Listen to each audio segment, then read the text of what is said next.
welcome to FMIPA Podcast bersama dengan aku, Sakila dari Prodi Kimia dan teman aku. Dan aku Yaya dari Prodi Kimia. Nah, jadi di sini kita akan berbincang-bincang tentang hal seru nih guys. Apaan sih yang mau kita bincangin? Nah, kita akan berbincang-bincang terkait dengan pesantren. Nah, di sini bersama dengan narasumber kita. Perkenalkan, nama saya Nafisa dari Prodi Biologi. Nah, di sini kita akan berbincang-bincang tentang pesantren. Mungkin bagi beberapa teman-teman sudah tahu apa itu pesantren dan bagaimana kehidupannya. Mungkin juga dari teman-teman sudah ada yang merasakan bagaimana sih kehidupan di pesantren itu.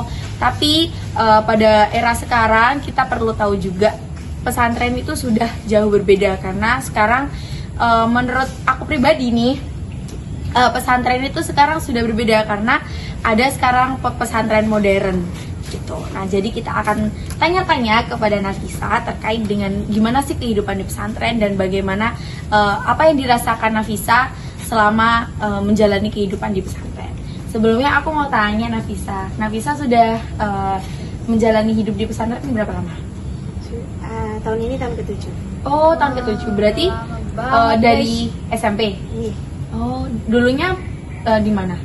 Kalau dulunya pondok itu karena saya sekolah di MT1, jadinya pondok yang di sekitar MT1 di pondok pesantren Nurul Solihin. Oh, di daerah mana itu? Di daerah Tegal Besar. Oh, dan sekarang?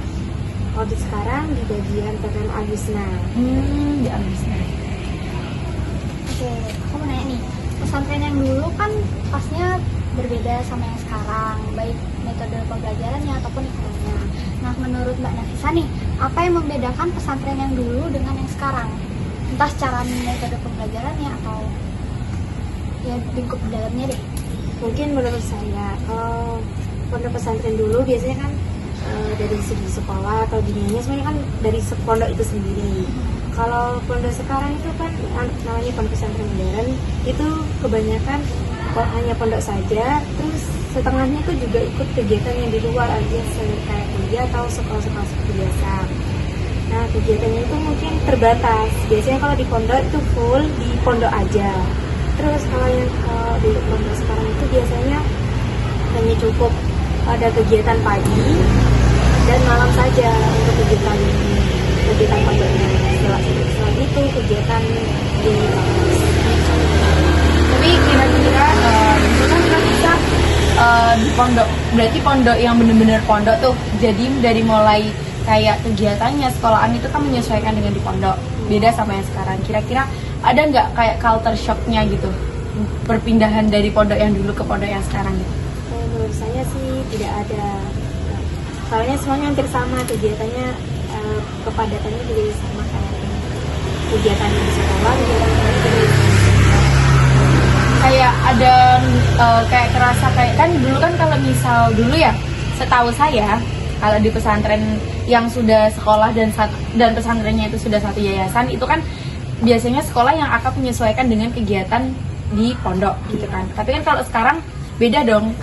Nafisa sendiri harus bisa menyesuaikan antara kegiatan di pondok dan juga di pesantren. Itu kira-kira ada kayak apa ya? Kita juga sama-sama maba kan. Ada kayak penyesuaian gitu nggak? Kayak misal mengatur waktunya, memanage waktunya itu awal-awal keteteran apa enggak gitu?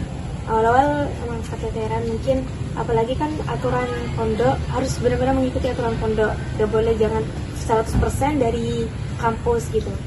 Tapi dari Ibu ini sendiri itu berusaha untuk, apalagi kita mahasiswa baru, memberikan kebebasan agak longgar dikit. Jadinya saya tidak terlalu stres banget gitu untuk menata ulang kembali waktu-waktunya.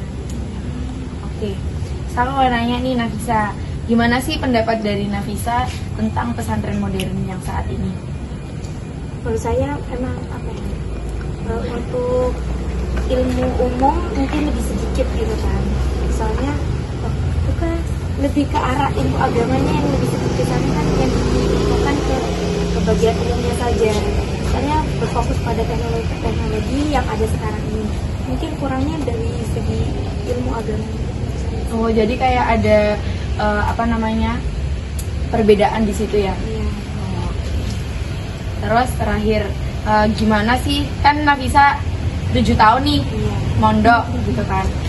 Gimana apa yang Nafisa rasain selama di pondok gitu?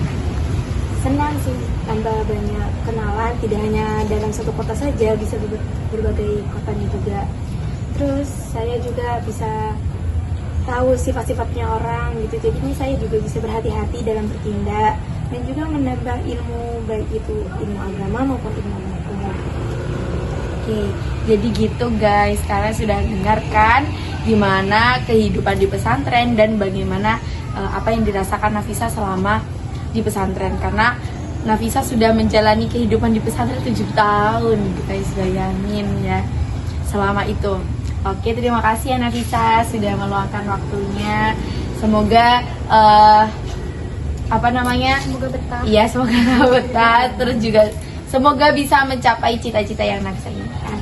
Oke, sampai situ aja ya guys podcast dari kita.